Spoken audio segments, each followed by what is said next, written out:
بعض الأحيان الخيانة ما كتكونش غير بين زوج نتاع الناس، أحيانا كتكون مع شي حاجة مفروضاش تكون أصلا.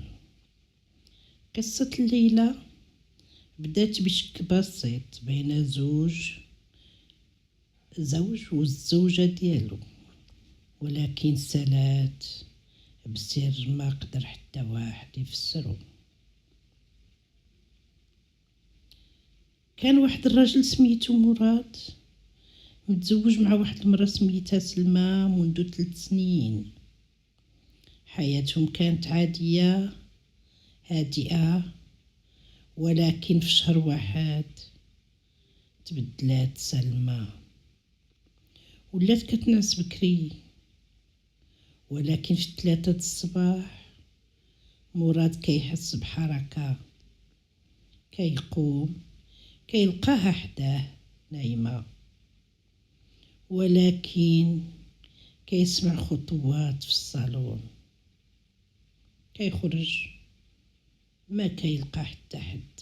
هادشي تتكرر بزاف حتى ولا كيشك.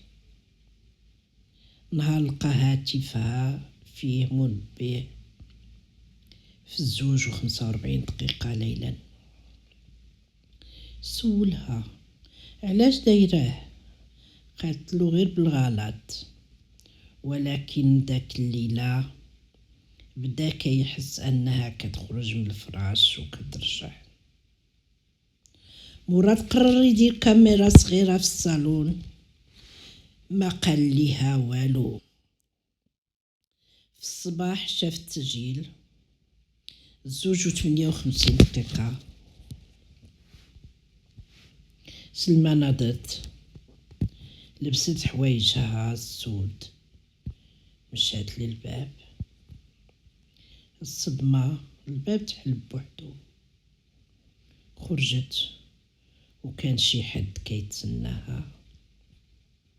بقات برا 20 دقيقة، رجعات. ومن داك النهار مراد ما بقاش مرتاح. واحد النهار وهو خدام جاو رسائل لمراتو في التليفون، غير الرقم بلا اسم.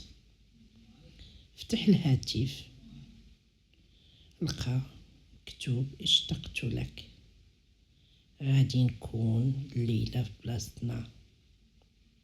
الدم ديالو سخن، ولكن الغريب الرسائل كانت قديمة بزاف من قبل ما يتزوجوا.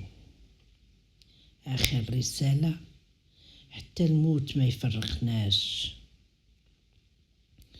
مشى مراد يسول صحابها القدام. واحد قال ليه سلمى كانت مخطوبة لواحد الراجل مات في قصيدة. تجمد، سول سمية، قالت له ياسر.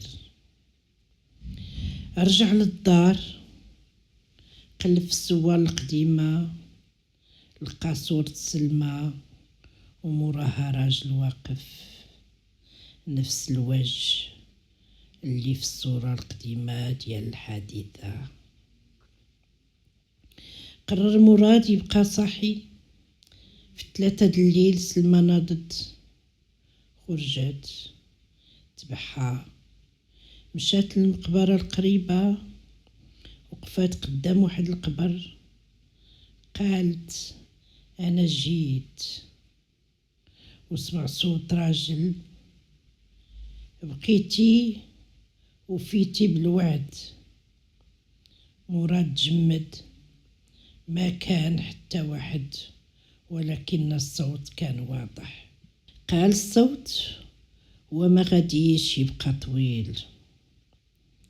رجعت سلمى للدار، ومداك النهار ولات كتشوف مراد بنظرات غريبة. مراد لقى رسالة في المراية: هي ديالي قبل منك. وفي الليل اختفت سلمى بلا أثار. ولكن الجيران قالوا كانوا كيشوفوها كتخرج في الليل ماشي بوحدها مع راجل ما كيبانلوش الوجه. أحيانات ما كتكونش مع شخص حي أحيانا، وبعض العلاقات ما كتنتهيش حتى بالموت.